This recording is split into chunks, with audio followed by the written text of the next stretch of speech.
Hello, everyone. Welcome back. Missy Heydrich, and here at the 2024 Women's Basketball Media Day, and now joined by coach and players from the University of Cincinnati. Katrina Merriweather, now in her second year at Cincy, and she is joined by three players: fifth-year senior forward Jillian Hayes, junior guard Ariel Jackson, and senior guard Tiana Hilton. Welcome to all of you. Coach, your phone rang a year ago last March.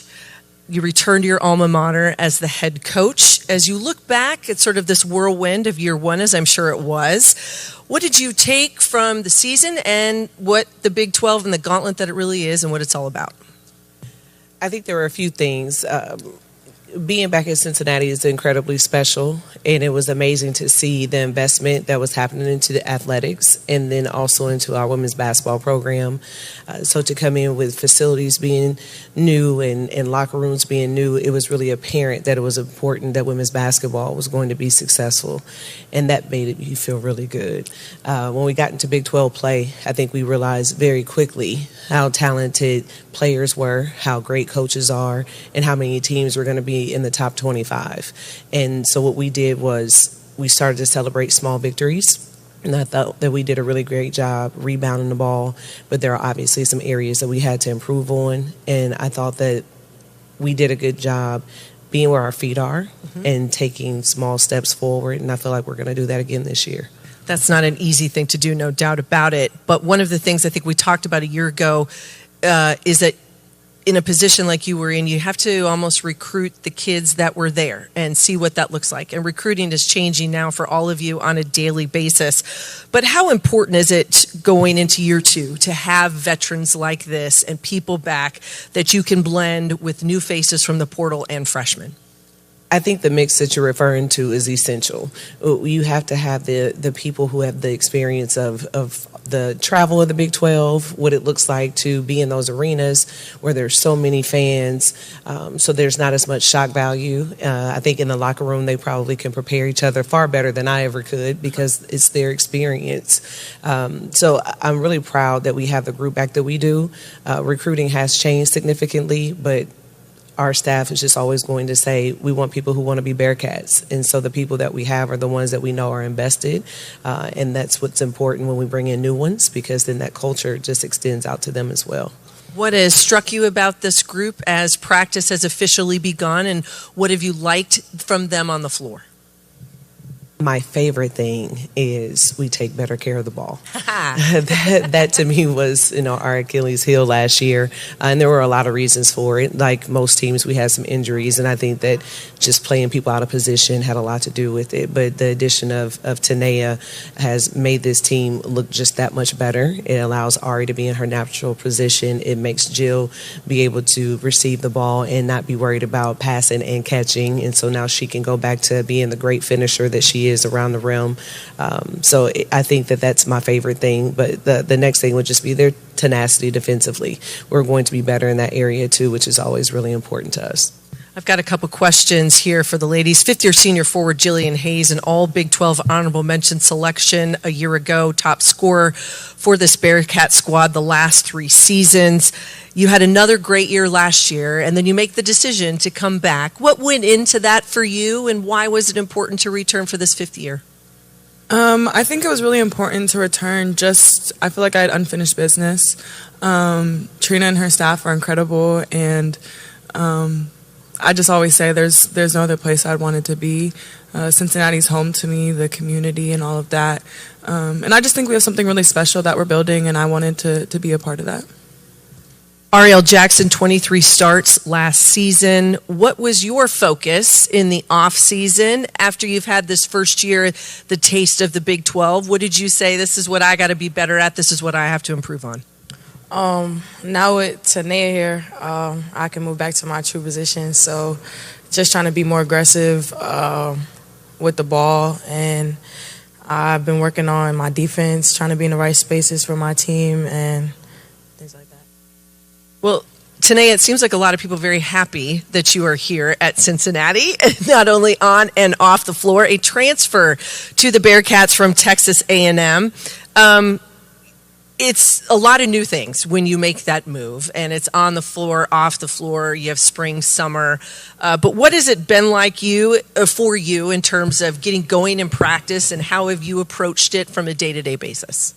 I would say taking it day to day, figuring out ways to improve on my weaknesses, figuring out ways to help the team improve, whether that's defensively, offensively, and just working together as a team, for sure. As a point guard, as a primary ball handler, what is it about this system that Coach runs and what we're going to see from the Bearcats on the floor that I think is going to help elevate you all going into this season?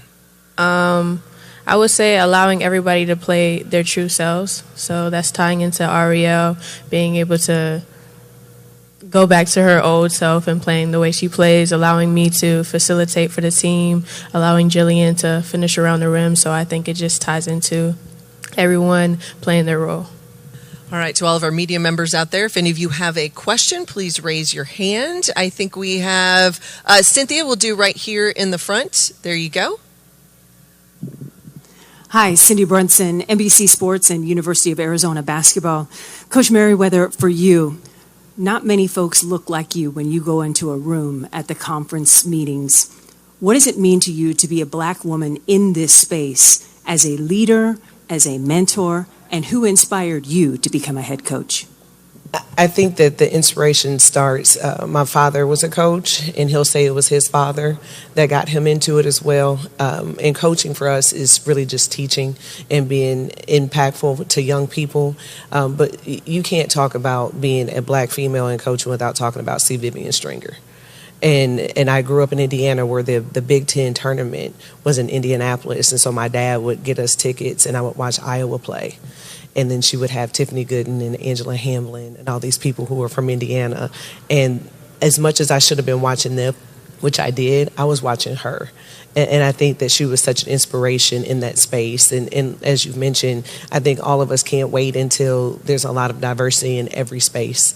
And so I look forward to not being the first or the only or one of the few, and it being something that is common so that we don't have to talk about it as much. But while we still do, I am very proud of that. And I hope that we are setting a great example for all the young people out there. We've got another question right here.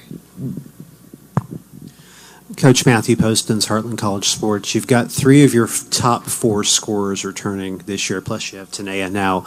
But you've got a large group of players from a depth standpoint that either didn't get to play a lot last year or were redshirted. How has their development gone this summer coming into the fall? I think one thing that I love about this team is how committed they are, not just to our system or to me, but to each other. And you can see their chemistry on the floor. Because of social media, we can also see their chemistry off the floor, from TikToks to everything else that they post. I think that we're going to continue to celebrate small victories. And I say that a lot because I think in order for us to get to these main goals, we have to acknowledge where we are progressing and where things are getting better. And so we do our best in that in practice, where we're extremely competitive. And we watch a lot of film, and we are communicating openly and honestly about things where people need to get better and work. And I think because of that, we have created an environment where we can talk about being better and growing, and no one takes it personal. Everyone just goes back and tries to be the best they can for the team. We've got time for one more question right there, sir.